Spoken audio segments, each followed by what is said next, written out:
안녕하세요, 런업TV 송PD입니다. 오늘 여러분께 리뷰해드릴 러닝화는 나이키의 베이퍼플라이 4입니다.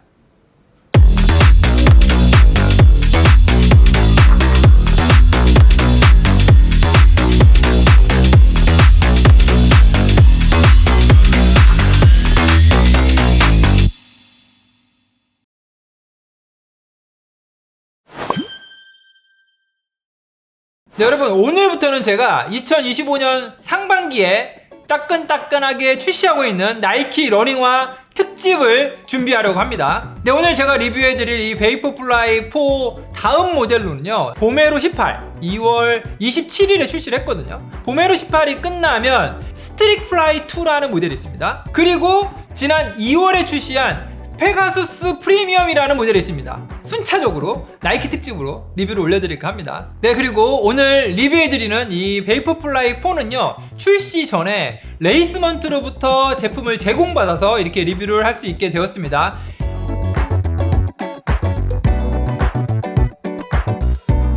제가 오늘은 나이키 특집을 시작하는 시점에서 제가 러닝을 시작했던 2018년부터 현재 2025년까지 지난 7년간 제가 이 러닝씬에서 바라보고 있는 어떤 나이키 제품의 라인업, 이거를 한번 조망하는 시간을 한번 갖고 시작을 해볼까 해요. 2018년 1월에 당시에 나이키가 출시한 모델이 있어요. 나이키의 에픽 리액트 플라이니트라는 모델이에요. 리액트 폼을 굉장히 널리 나이키가 공격적으로 광고를 했어요. 네, 그 다음에 2019년 7월에 저에게 진짜 강한 인상을 남겼던 모델이 출시를 하는데요. 그게 바로 나이키의 조이라이드 런 플라이니트라는 모델입니다. 이 미드솔에 4개의 구역으로 나눠져 가지고 미드솔 안쪽에 어떤 플라스틱 캡 같은 게 있고요. 그 안에 비드라고 하는 TP 소재의 작은 구슬들이 가득가득 차 있는 거예요. 굉장히 혁신적인 미드솔 소재라고 저는 생각을 했었거든요. 지금 2025년 현재 보면은 이 두 모델은 다 이제 마켓에서 사라졌죠. 지금 계속해서 면면을 이어가고 있는 모델들이 있죠. 인빈서블런 3, 약간 안정화에 대한 니즈가 있는 소비자를 만족하기 위해서 나오고 있는 인피니티 런이라는 모델이 또 있어요. 그 외에도 보메로라는 모델도 있습니다. 그래서 현재 이제 매장에서 팔고 있어요. 그 다음에 여러분들이 많이 아시고 제가 리뷰도 해드렸던 이제 페가수스라는 모델도 41 버전까지 나와 있죠.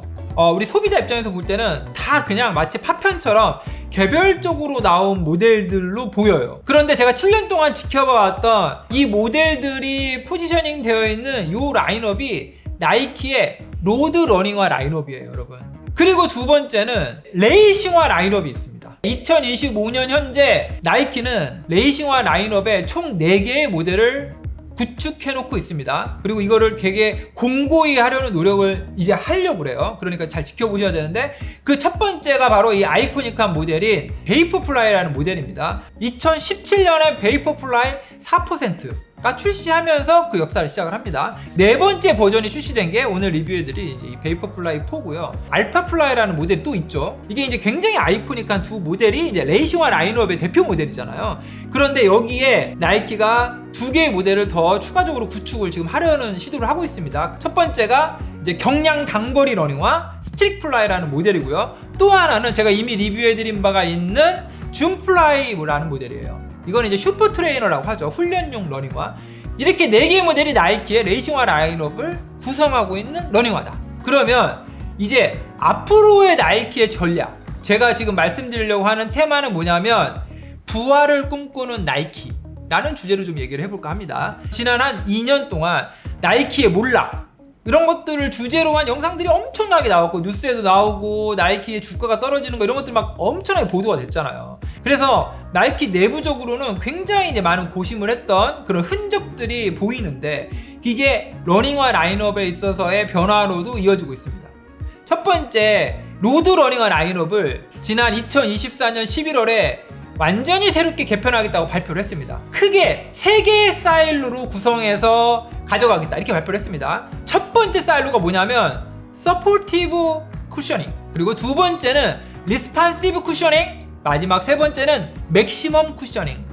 그 안에 아이코닉한 모델을 중심으로 해서 라인업을 확장하겠다, 이렇게 발표를 했습니다. 첫 번째 서포티브 쿠셔닝에는 이 스트럭처라는 모델에 스트럭처 플러스를 얹고 그 다음에 스트럭처 플러스 위에다가 스트럭처 프리미엄이라는 모델을 얹어서 하나의 사일로에 프리미엄 플러스 그리고 아이코닉한 모델, 이렇게 모델을 확장하겠다고 얘기를 하는 거예요. 예전처럼 조이라이드 하나 딱 출시하고 리액트 하나 출시하고 이런 식으로 해서는 안 된다는 걸 나이키가 알게 된 겁니다. 이제는 나이키도 경쟁 브랜드와의 포지셔닝 싸움을 해야 할 수밖에 없게 됐어요. 경쟁자들을 잘 지켜봤더니 안정화 라인업이 필요하겠다고 생각을 하는 거예요. 왜냐하면 소비자의 니즈가 있으니까. 두 번째가 바로 리스판시브 쿠셔닝이에요. 반발력이 좋은 러닝화 라인업을 구축하겠다는 겁니다. 그래서 아이코닉한 모델이 바로 페가수스입니다. 그 다음에 페가수스 플러스가 출시가 됐죠. 그리고 최근에 출시한 페가수스 프리미엄이 바로 최상단에 위치를 하는 거죠. 그리고 마지막으로가 이제 맥시멈 쿠셔닝이라는 사일로거든요. 나이키는 인빈서블 런으로 어떻게 해보려고 했습니다. 그런데 중과 부적이죠.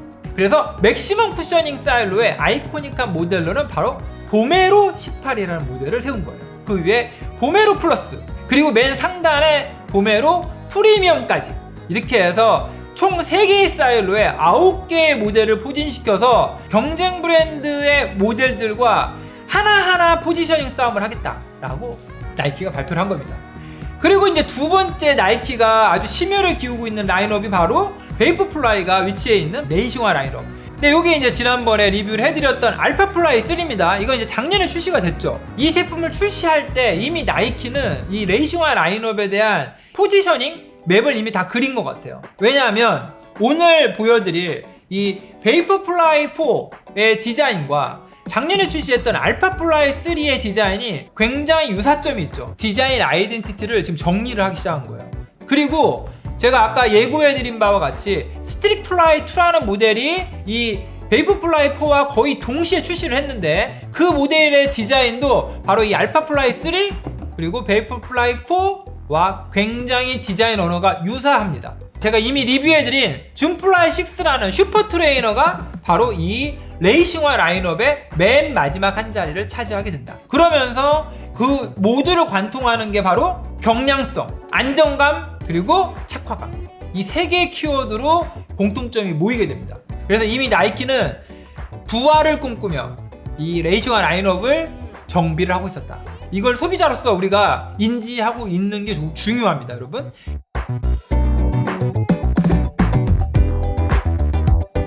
먼저 미드솔의 높이부터 알아보겠습니다. 리어프 쪽의 높이는 35mm, 그리고 포브 쪽이 29mm, 그래서 오프셋은 6mm입니다. 짠! 네, 이게 이제 전작인 베이퍼플라이 3예요, 여러분. 디자인 언어가 완전히 다르죠? 어쨌든 이 전작인 알파플라이 3는요, 미드솔의 높이가 리어프 쪽이 40mm, 그리고 포브 쪽이 32mm, 그래서 오프셋이 8mm였습니다. 리어프 쪽에 이 스택 하이트가 낮아졌죠? 네, 40mm가 35mm로 리어프 쪽이 좀 낮아졌고요. 그리고 포어프 쪽이 32mm에서 29mm로 낮아졌어요. 그러면서 오프셋이 8mm에서 6mm로 좀 줄었죠. 네, 요게 이제 첫 번째 큰 변화입니다. 여기에서 사실 저희가 약간 좀 맥락을 읽을 필요가 있는데, 일반적인 이 트렌드하고 좀 다르죠. 제가 해석하는 이 미드솔 높이를 낮춘 이유는 안정성하고 상관이 있습니다.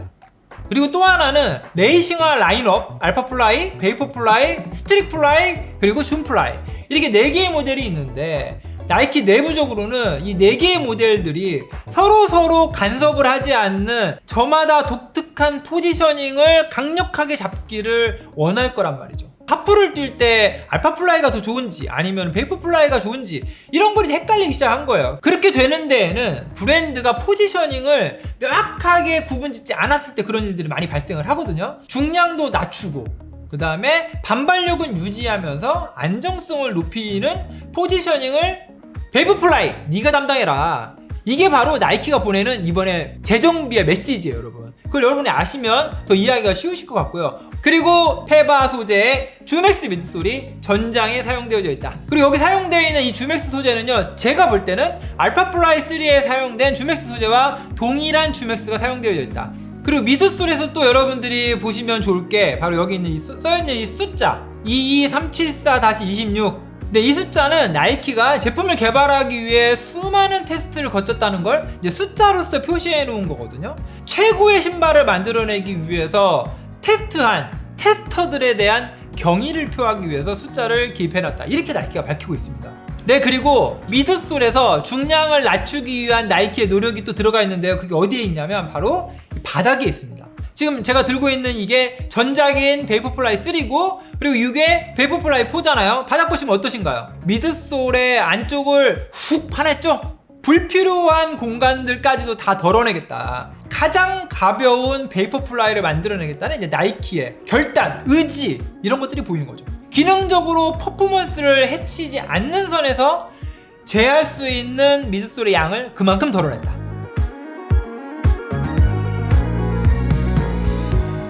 그리고 미드솔의 설명과 더불어 꼭 설명드려야 되는 게 바로 이 카본 플레이트죠. 플라이 플레이트라고 부릅니다. 전작과 다른 점은 리어프 쪽에서 포어프 쪽으로 삽입될 때 경사가 전작에 비해서 조금 더 가팔라졌다고 해요. 3도 정도가 더 가팔라졌다. 이렇게 이제 브랜드에서 얘기를 하고 있습니다. 앞으로 뚝 떨어지면서 우리가 토어프하는 이런 동작을 할 때 지렛대 효과를 증폭시키기 위한 구조로 설계를 했다. 이렇게 이제 나이키가 밝히고 있고요. 그리고 또 한 가지는 여기 사용된 플라이 플레이트의 경도, 이 휘어지는 정도, 이게 조금 달라졌어요. 이게 전작인 베이퍼플라이 3입니다. 그래서 제가 한번 힘을 줘서 한번 휘어보겠습니다. 제가 굉장히 큰 힘을 주고 있는데도 잘 안 휘어질 정도로 굉장히 단단한 플라이 플레이트가 전작인 베이퍼플라이 3에는 사용이 되어져 있어요. 그럼 이번에 출시한 베이퍼플라이 4를 한번 동일한 힘으로 한번 제가 해볼게요. 보이세요? 베이퍼플라이 3보다는 조금 아주 약간 유연해졌습니다. 그 점도 알고 구매를 하시면 좋을 것 같습니다.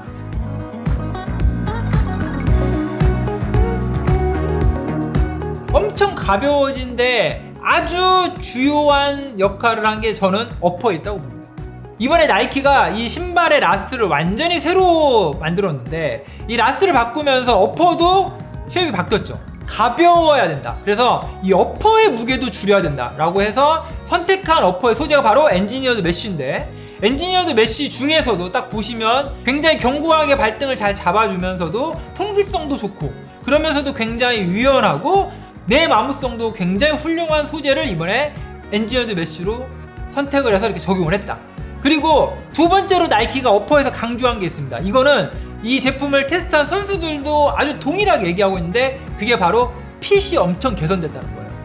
맞습니다. 이렇게 신발에 발이 딱 들어갔을 때 내 발등으로 느껴지는 어떤 그런 밀착감, 그걸 바로 이제 저희가 이제 핏이라고 부르죠. 그래서 제가 이 핏이 좋은 러닝화들은 일체감이 훌륭하다 이런 식으로 이제 제가 표현을 계속 해왔어요. 이 핏감이 사실 베이퍼플라이 3도 뭐 나쁘진 않았습니다. 그런데 아무래도 이제 레이싱화고 스피드, 기록 단축에 포커스하다 보니까 일부 이제 중량을 덜어내다 보면 어쩔 수 없이 포기해야 되는 부분들이 있고 그게 이제 핏감에 있어서의 마이너스 요소로 작용될 수밖에 없다고 이제 생각을 해왔는데 이번에 베이퍼플라이 4로 되면서 핏감이 엄청 개선이 됐어요. 설포의 크기가 작아졌어요.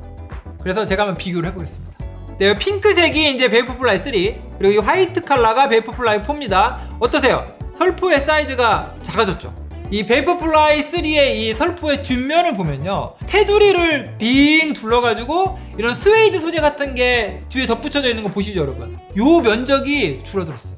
또 하나는 이 어퍼의 슈레이스 체결 시스템을 한번 보세요. 체결의 구조가 전작인 베이퍼플라이 3는 비대칭형으로 되어 있습니다. 비대칭으로 되어 있는 이 체결 시스템 때문에 설포의 모양이 대칭이 아니에요. 그래서 그 뒷면에 사용되는 이 스웨이드의 면적도 더 넓어진 거예요. 그런데 이번에 베이퍼플라이 4로 업그레이드가 되면서 이렇게 완전 대칭형으로 바뀌었죠. 설포가 대칭형으로 아주 작은 면적을 가지고도 발등을 다 커버할 수 있게 됐습니다. 이게 바로 이제 디자인과 기능의 상관관계잖아요, 여러분. 이는 경량성과 직접적으로 연관성이 있다. 이 힐 카운터의 아래쪽, 이 발 뒤꿈치를 잡아주는 아주 본질적인 기능 정도만 수행할 수 있을 정도의 부자재만 남겨놓고 이 아랫부분에 있는 부자재도 뺐어요. 기능적으로 퍼포먼스는 해야지 않으면서도 중량은 낮출 수 있는 방법을 찾다 이 아래쪽에 있는 소재도 덜어냈어요. 이것까지 어퍼에서 해서 경량을 추구를 했다.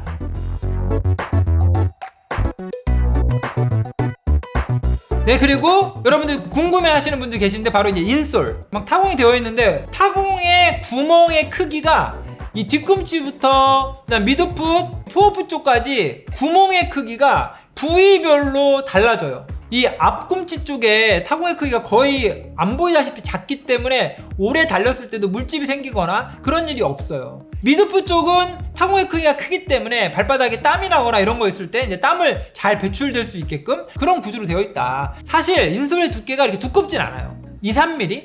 얇은 대신 가벼워요. 그리고 굳이 얘기를 하자면 나이키는 그냥 이 발바닥과 닿는 면에 이 오렌지 컬러의 원단을 붙인 다음에 그냥 이 상태로 타공을 한 거예요. 구멍을 뚫어버리면 어떻게 되죠? 발바닥 아래에 이렇게 구멍이 그냥 보이는 겁니다. 그런데 자칫하면 발바닥에 이 구멍이 눌렸을 때 그 부분에서 마찰이 있거나 이러면은 막 물집이 생기기도 하고 그래요.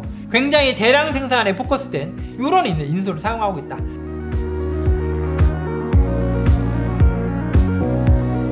이렇게 전작과 비교해보면 면적의 차이 같은 게 드러나 있는데 패턴이 좀 달라진 것도 있고요. 베이퍼플라이 4로 업그레이드 되면서 브랜드에서 밝히기로는 이 러버의 두께가 얇아졌고 중량이 가벼워졌다, 이렇게 얘기를 하고 있습니다. 그러면서도 접지력과 내구성은 잃지 않는 소재를 적용했다. 그런 포인트로는 아웃솔의 업그레이드가 이루어졌다, 이렇게 이해를 하시면 좋을 것 같습니다. 네, 지금까지 설명드린 그 모든 기능을 담은 베이퍼플라이 4의 중량은 260 사이즈 기준으로 160g입니다. 이 전작인 베이퍼플라이 3가 260 사이즈 기준으로 182g이었거든요. 자그마치 22g이 가벼워졌습니다. 10%가 넘죠? 저는 기술의 혁신이라고 봅니다. 어퍼의 소재를 바꿨죠. 불필요한 부분의 미드솔의 양을 덜어냈고요. 힐 카운터 쪽에 있는 부분에 부자재도 빼냈잖아요. 그리고 설포의 사이즈도 줄이고, 이런 것들이 하나하나 모여 중량을 22g이나 감량시켰다는 겁니다, 여러분. 이게 결국은 착화감과 주행 질감으로 곧바로 이어진다.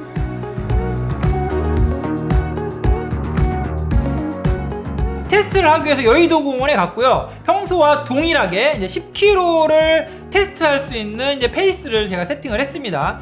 그래서 시작하는 1km 구간에서는 5분 50초 페이스에서 시작해서 10초, 15초 이렇게씩 킬로미터가 지나갈수록 이제 계속 가속을 하는 그런 구조의 이제 테스트를 설계를 했습니다.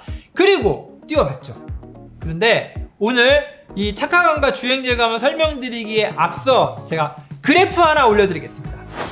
그래프를 따라 보시면 제품의 착화감과 주행 질감이 저런 느낌이라고? 라고 조금 이해하실 수 있을 것 같습니다. 일단 신발에 처음 발이 딱 들어갔을 때 느낌부터 설명을 드리면 전작과 비교해서 약간 타이트한 느낌? 압박감이 있다라고 얘기하기는 좀 그런데 슈레이스를 막 얘만 유별나게 이렇게 막 강하게 묶진 않았기 때문에 아, 이건 어퍼의 핏이 좀 압박감이 좀 느껴질 수도 있겠다. 그리고 실제로 딱 슈레이스를 다 묶고 가만히 서서 이렇게 서 있었는데 제가 이제 왼쪽에 발등이 조금 더 높은가 봐요. 그래서 왼쪽에 이 부분, 발등과 닿는 이 부분이 어퍼랑 약간 닿으면서 뭐 약간 거슬리는 정도의 느낌을 받았거든요. 어쨌든 타이트한 느낌의 어퍼의 공간감을 느꼈어요. 길이감은 딱 좋았습니다. 260 사이즈, 제가 평소에 테스트하는 것과는 딱 봤을 때 사이즈는 정 사이즈, 그리고 딱 제품은 제대로 나온 것 같았고 어퍼가 발을 약간 압박감 있게 감싸주는 느낌? 이런 정도 느낌이었어요. 그래서 여의도 공원까지 한 10분 정도를 제가 이제 걸어봤는데 걸을 때마다 이 앞부분이 이렇게 구부러지잖아요. 우리 발가락 휘어지는 부분 있죠? 이 부분이 있는데 여기가 이렇게 걸을 때마다 이게 신경이 쓰이는 거. 이게 이거 처음 신었는데 뭐 이렇게 거슬리는 게 많지? 막 이런 생각을 하면서 제가 10분을 걸었던 것 같아요. 그러다 보니까 얘의 가장 큰 장점인 이 경량성, 얘가 안 느껴지는 거예요. 그리고는 5분 50초 페이스로 이제 달리기 시작을 했습니다. 이 페이스가 낮을 때는 방금 말씀드렸던 부분이 계속 걸리는 거예요. 그냥 또 하나는 뭐냐면 힐 카운터 쪽 안쪽에 이렇게 패딩이 있는데 이게 이제 전작과 거의 유사한 면적 정도로 되어 있어요. 딱 있어야 될 부분에만 딱 패딩이 있어요. 대신 이 아킬레스건을 두르는 부분 여기에만 딱 패딩이 있거든요. 그래서 헐거워가지고 덜거럭 하는 그런 느낌이 살짝 느껴졌거든요. 그래서 그것도 되게 신경 쓰이더라고요. 특히 조깅할 때. 그래서 제 그래프 보시면 계속 불만족으로 그래프가 시작이 되죠. 그런데 4분 40초부터 그래프가 만족으로 넘어가죠. 그것도 기울기가 가파르게 넘어가죠. 그 부분을 제가 설명드려 보겠습니다. 7km 정도 됐을 때 제가 한 4분 40초 페이스가 됐는데 4분 40초 페이스 되는 동안에 적응이 됐나? 아니면 익숙해졌나? 이런 생각이 들 정도로 어퍼가 되게 편해지는 거예요. 설포도 아주 안정적으로 발을 감싸주고 있으면서 발가락 부분 위쪽에 걸리적거리는 부분은 이제 거의 사라지고 없어졌고요. 그러면서 굉장히 유연하더라고요. 그 다음에 이제 미드솔이잖아요. 40mm에서 35mm로 미드솔 리어프 쪽이 낮아졌는데 이 부분이 왜 안정성을 기했다고 하는지 알겠더라고요. 위에서 약간 불안하다, 특히 방향 전환 같은 거 할 때 조금 불안하다 이런 느낌이 약간 있었는데 이번에 베이퍼플라이 4가 되면서 그게 사라졌습니다. 안정감이 있다라고 얘기하기는 어려워요. 그런데 기존의 전작이 갖고 있던 불안정함은 상당 부분 해소했다. 또 하나는 미드솔 높이가 낮아졌음에도 불구하고 반발력이 오히려 더 좋다는 느낌까지 받았습니다. 여기 써있는 숫자만큼 테스트를 많이 했다더니 그 최적의 미드솔 높이 값을 찾아냈나? 뭐 이런 생각까지 제가 들었거든요. 어쨌든 반발력이 나쁘지 않았다. 그 다음에 4분 30초, 4분 20초, 4분 10초로 이제 제 대회 페이스를 넘어서는 페이스로 갔을 때는 뭐가 느껴지냐면 경량성. 4분 40초 안으로 들어가니까 빛을 발합니다. 160g이 되니까 이 롤링이 엄청 쉽게 돼요. 페이스를 끌어올리는데 이 어떤 부담감이 전혀 안 들어요. 내가 생각하는 것만큼 페이스가 올라옵니다. 그냥 시계를 보면서. 그러면서 반발력도 받쳐주고 그 다음에 미드솔이 좀 안정감이 있게 이렇게 딱 지면에 딱 달라붙어서 가는 것처럼 돼가지고 그 느낌 굉장히 좋았습니다. 그러면서 지금 보시는 그래프처럼 기울기가 만족으로 급격하게 올라가는 거죠. 이제 테스트를 마쳤죠. 제 차 있는 곳까지 한 10분 정도 걸어갔거든요. 그 걸어가는데 신발이 너무 편하고 좋은 거예요. 신발이 어떻게 이렇게 바뀔 수가 있죠? 너무 신기하던데 아무튼 오랫동안 신었던 신발처럼 느껴질 정도였습니다. 한번 10km 정도밖에 안 달렸음에도 불구하고 이 신발이 마치 나에게 맞춤으로 이렇게 된 것처럼 어퍼의 핏이 굉장히 개선됐다는 거를 뛰고 나니까 바로 알겠더라고요. 그러니까 제가 앞부분 스펙에서 설명드렸던 그런 어떤 기능적인 변화가 실제 착화감과 주행질감에서 여러분도 체감할 수 있다. 그런 변화를 제가 느꼈다. 이렇게 정리를 할 수 있을 것 같습니다. 네, 지금까지 설명드린 베이퍼플라이 4의 정상 소비자 가격은 309,000원입니다. 오늘 새롭게 출시한 베이퍼플라이 4에 대해서 아주 디테일하게 설명을 드렸는데요. 나이키의 전략도 확인할 수가 있었고요. 그리고 앞으로 새로운 부활을 꿈꾸는 나이키의 숨겨져 있는 전략, 이런 것들을 이제 제가 여러분께 알려드렸는데 그런 부분들이 여러분들이 제품을 구매하고 그다음에 또 이해할 때 도움이 되셨으면 좋겠습니다. 네, 그러면 저는 다음 주에 또 다른 나이키의 러닝화를 가지고 찾아뵙도록 하겠습니다. Run up your life!